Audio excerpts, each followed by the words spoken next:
Bonjour Christophe Salmon. Bonjour. Vous êtes secrétaire général de la CFDT RATP. C'est vrai qu'il y a des chauffeurs de bus à la RATP, des hommes, qui refusent de prendre un bus si le chauffeur précédent était une femme ?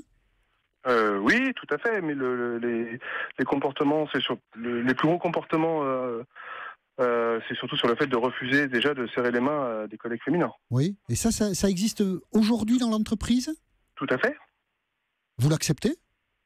Nous, au niveau de la CFDT RATP, depuis 2012, nous nous sommes battus pour le guide laïcité, donc je ne vais pas vous dire que nous l'acceptons. Mais comment ça se passe concrètement ? Je veux dire, ça suscite beaucoup de tensions au sein de l'entreprise ? Ah non, alors au sein même de l'entreprise, non, on va pas. C'est pas des tensions, c'est au sein des dépôts, voilà. C'est triste, voilà. C'est triste d'en arriver là entre des collègues qui ont le même employeur, les mêmes collègues, et quand vous arrivez en face d'un homme qui refuse de vous serrer la main, je me mets à la place de l'agent féminin, c'est déplorable. La dirigeante de la RATP, Elisabeth Borne, dit ce matin que tout ça est très exagéré, qu'on ne lui a signalé à elle aucun cas depuis qu'elle est là. Elle est là depuis quelques mois. Hein. On ne lui a signalé aucun cas.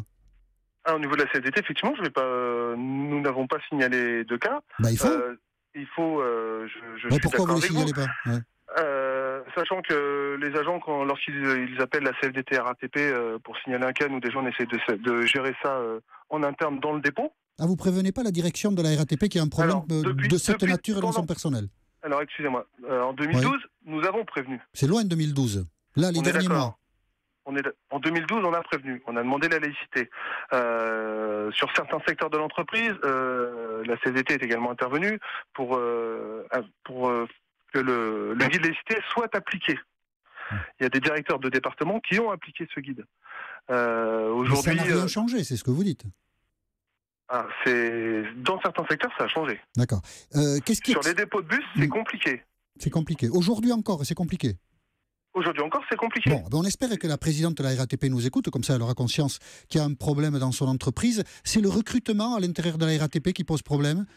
Ah non, je ne pense pas honnêtement, quand vous êtes un des plus gros recruteurs, de l'Île-de-France, non, je suis pas là-dessus. Il y a eu une problématique, c'est que le métier de machiniste est un métier très dur, et la RATP a des soucis pour recruter les machinistes.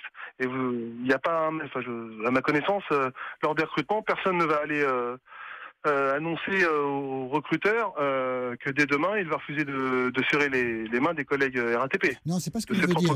Ce que je veux dire, c'est le recrutement qui pose problème, c'est-à-dire beaucoup de gens recrutés dans des cités parce que c'est difficile de rentrer parfois dans les cités. Non. Alors, on recrute le personnel parmi les gens des cités parce qu'ils connaissent les lieux, parce que voilà. Non, là-dessus, non, puisque sachant honnêtement, sachant qu'en plus que vous êtes dans l'entreprise, vous pouvez faire acte de mobilité dans tous les dépôts de Île-de-France. Hein. Et alors, comment vous en êtes arrivé là, à la RATP ?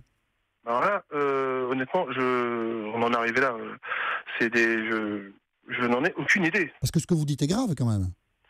Ce que je dis est grave. Je ne fais que rapporter des faits qui nous sont rapportés à nous. Bien sûr, j'entends, mais c'est grave. Oui, je ne vais pas vous dire qu'ils ne sont pas graves, notamment c'est des attitudes, surtout nous, la CFDT RATP, on déplore les attitudes de certains collègues par rapport à d'autres. C'est ça.